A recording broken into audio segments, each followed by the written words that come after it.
నేటి కాలంలో సైబర్ నేరగాళ్లు కొత్త పద్ధతుల్లో ప్రజలను బురిడీ కొట్టిస్తున్నారు.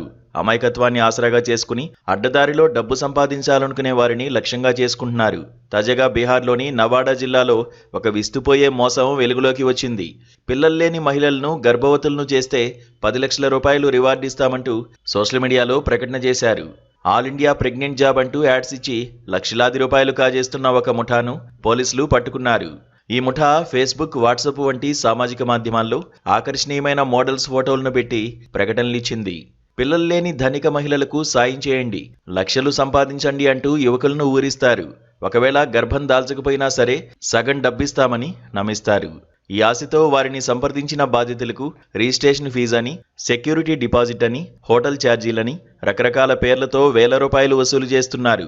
బాధిత యువకులు అన్నీ తెలుసుకునే లోపే వేల రూపాయలకు పైగా నష్టపోతున్నారు. చివరకు ఇవన్నీ ఎందుకని గట్టిగా నిలదీస్తే బెదిరింపులు, నెంబరు బ్లాక్ చేయడం వంటివి చేస్తున్నారు. ఇలాంటి ఫిర్యాదులు వరుసగా రావడంతో నవాడా సైబర్ క్రైమ్ పోలీసులు ప్రత్యేక దర్యాప్తు ఏర్పాటు చేశారు. ఆ బృందం రంగంలోకి దిగి విచారణ చేసింది. ఈ మోసాలకు సూత్రధారైన రంజన్ కుమార్తో పాటు ఒక మైనర్ను పోలీసులు అదుపులోకి తీసుకున్నారు. నిందితుల వద్ద నుండి మోసాలకు ఉపయోగించిన 4 మొబైల్ ఫోన్లను స్వాధీనం చేసుకున్నారు. భారతీయ న్యాయ సంహిత, ఐటీ చట్టం కింద వీరిపై కేసులు నమోదు చేశారు. కేవలం ఈ ప్రెగ్నెన్సీ జాబ్ మాత్రమే కాకుండా తక్కువ వడ్డీకి రుణాలిస్తామని, ప్లేబాయ్ సర్వీస్ అంటూ ఇతర పేర్లతో కూడా వీరు మోసాలకు పాల్పడుతున్నట్లు విచారణలో బీహార్ పోలీసులు తేల్చారు. అయితే ఇలాంటి మోసాలకు గురైన వారు సమాజంలో పరువు పోతుందనే భయంతో పోలీసులకు ఫిర్యాదు చేయడం లేదని అధికారులు చెబుతున్నారు. అందుకే ఈ నేరగాళ్లు మరింత రెచ్చిపోతున్నట్లు పేర్కొన్నారు.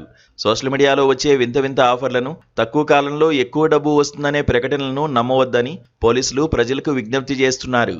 ఎవరైనా ఇలాంటి సైబర్ మోసానికి గురైతే వెంటనే 1930 నెంబర్కు ఫోన్ చేసి ఫిర్యాదు చేయాలని కోరుతున్నారు.